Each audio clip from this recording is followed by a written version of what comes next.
Eduk mga kadingalenya. For today's vlog ay pupunta tayo sa resort sa Kuya Pagabal, Nueva Ecija. At hindi nga pala ito planado dahil kanina ay nasa fish landing lang kami nagpapahangin dahil brownout nga dito sa Tingalan at kahit sa Nueva Ecija. Malapit lang siya dito sa Tingalan mga kadingalenya. Halos paglampas mo lang ng Pinamalisan ay andun na. Bali 60 pesos nga palang entrance fee dito mga kadingalenya, pero pag 10 below ay 30 pesos raw. Hillywood Resort nga pala ang pangalan ng resort nito mga kadingalenya. Kaya nga pala kami nakarating dito mga kadingalenya ay pinasunod lang kami nila kuya dahil naunan na sila dito. Sakto kanina ay hindi pa ako lobat kaya nakita ko pa yung chat nila. Sila nga lang palang magjowa ang kasama namin dito mga kadingalenya at nagbebebe time sila. Sana all. At dyan dinababa nga lang pala namin mga gamit namin mga kadingalenya at itong si kuya.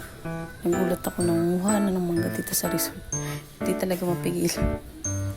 Siguro hindi niya na mapigilan kanina at naiingit na siguro siya sa mga nangunguha rin dyan ng mangga. Naglalakad nga lang pala ako dito mga kadingalenya papunta sa cottage na pinagre-rentahan nila. So dito pala kami nakapwesto sa gilid ng pool dahil mahangin dito. Ayan, nauna na sila dito. At tawang-tawa nga kami dyan mga kadingalenya at hindi talaga siya nagpatinag at umakyat pa talaga siya dyan sa gilid.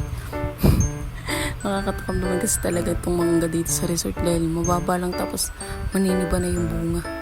At ayan na nga mga kadingalenya at binabalatan niya na yung mga manggang kinuha niya. Pagmamayari niya ata. Fairness, matamis. Dito pa nga mga kadingalenya si Gabi. Excited ng maligo kaya hinihila niya na kaming lahat pababa sa pool. Sobrang init pa, baka tumutong na to agad. At ayan, kay Ate Daisy lang siya nagwagi sa pangihila niya. Pero kinuha ka na rin siya agad at alauna pa lang natanghali. Sobrang init. Dahil pag nakaligo na yan dyan, hindi na yan aahon. Dahil masyadong ang open itong pool dito, kaya maganda talaga mag-swimming maya-maya pa para hindi na masyadong mainit. At ayan nga mga kadingalenya, si Gabi na sabik na talaga siyang maligo. Tumungtong pa siya dyan para lang makita niya yung mga naliligo na bata.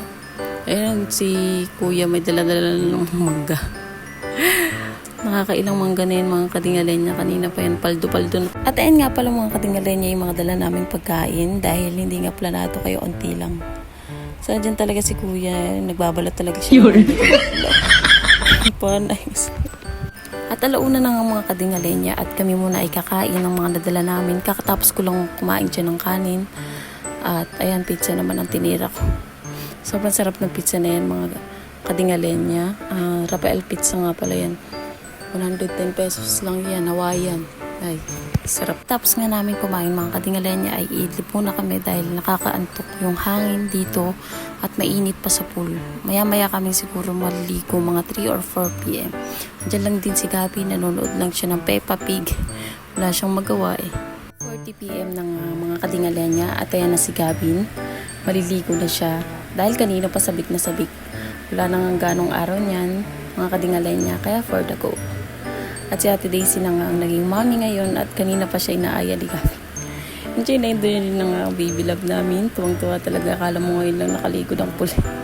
So ayun mga kadingalenya at malilobat ang aking cellphone. At dyan na nagtatapos ang ating video. At kung di ka pa nakafollow sa akin, i-follow mo na ako for more videos. Thank you for watching.